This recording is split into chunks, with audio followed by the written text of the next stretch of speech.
Hello, bienvenue pour cette nouvelle vidéo. On se retrouve pour un nouveau profil autrice.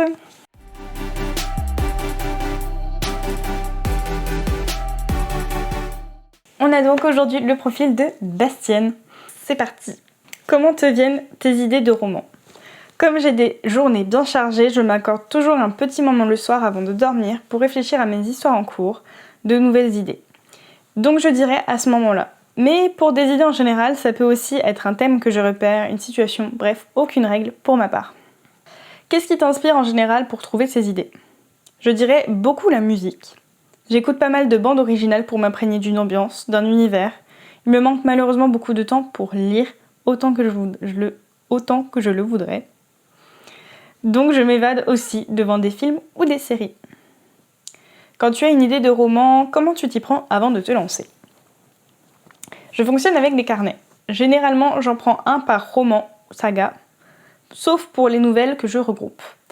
Et là, je note notamment des idées du fonctionnement de l'univers, de l'intrigue. C'est assez fouillis, je fais vraiment au feeling et cette étape peut durer quelques jours, semaines, avant de vraiment débuter l'écriture. Niveau plan de chapitre, je dirais que je fais généralement une trame très générale et ensuite j'écris un plan de quelques actions.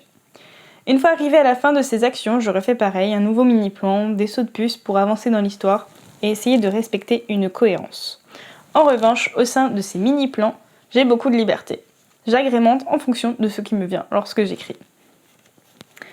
Team chapitre dans l'ordre ou pas forcément. Aussi, je n'arrive pas à écrire dans le désordre, sauf un prologue que je vais rajouter par exemple. Et je peux donc rester parfois bloquée sur un moment qui me donne du fil à retordre. On se comprend. Team plusieurs projets à la fois, un seul à la fois, un projet écriture plus un de réécriture. Avant de publier Passer la nuit, je ne faisais qu'un seul projet à la fois. Mais depuis mon passage à vide en 2020-2021, j'ai complètement changé de manière de faire et je peux aujourd'hui travailler sans problème sur plusieurs projets. Au contraire, ça me permet de souffler. L'exception, c'est quand je suis vraiment prise dans un projet, je ne me consacre plus qu'à ça. Mais si je n'ai pas d'impératif, je peux très bien associer un projet, une réécriture et des nouvelles. En ce moment, je suis sur un Cozy Mystery, une réécriture et l'écriture de plusieurs nouvelles. Ça me rassure de ne pas être la seule à multiplier les projets. Avec ou sans alpha. Je n'ai jamais utilisé d'alpha, j'ai peur d'avoir la pression du rendu de chapitre ou d'avoir des retours qui me bloqueraient pendant mon écriture. Je suis déjà assez difficile en termes de critique sur mon propre travail. Bêta à quel stade de ton écriture?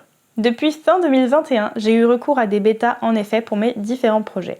Je les fais toujours intervenir lorsque j'ai terminé mon roman et que j'en ai fait une relecture complète, juste avant l'envoi en soumission, en somme. Environ combien de réécritures en général, ou beaucoup, pas beaucoup? J'ai toujours fait peu de réécriture, c'est un exercice compliqué je trouve, on est d'accord.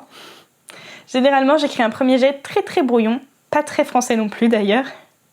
Et je fais un deuxième passage qui structure l'ensemble, corrige la syntaxe, le style, mon moment préféré. Et après, je fais une dernière relecture. Du coup, quand cette version ne convient pas, c'est pas facile de se replonger dans mon texte pour modifier des choses, mais je suis en cours d'apprentissage avec l'Entre-deux-mondes, ex-Oracle. Donc Oracle, il me semble qu'il avait participé à un concours Fictia. Si je ne dis pas de bêtises, il me semble l'avoir un peu lu. Ça me dit quelque chose. Team beaucoup d'idées constamment, flot d'idées assez calme. Team beaucoup d'idées qui fusent, d'où l'utilisation de carnets, même si parfois, dans la précipitation, je n'arrive pas à relire ce que j'ai noté. C'est dommage, mais je me reconnais dedans. Quel est le moyen pour rebooster ton inspiration pendant l'écriture de ton projet? Paradoxalement, faire des pauses. J'ai parfois besoin d'une petite coupure, surtout sur les gros projets. Au début, j'avais tendance à angoisser avec la peur de l'abandonner. Maintenant, je l'accepte et je reviens toujours plus inspirée. Plutôt rush premier jet où tu prends le temps de l'écrire ou ni l'un ni l'autre. Est-ce que ça dépend du roman? Rush premier jet à fond. L'essentiel pour moi, c'est de terminer, peu importe le moyen, même si je laisse des passages vides ou je marque à développer, je veux aller au bout. C'est vraiment essentiel pour moi car après, je suis rassurée, je sais que j'ai ma base et que je pourrai ensuite prendre plus de temps pour tout peaufiner. Est-ce que tu as un moment privilégié d'écriture ou pas forcément? Par la force des choses, j'écris sur ma pause de midi et un peu le week-end quand mon fils me laisse souffler.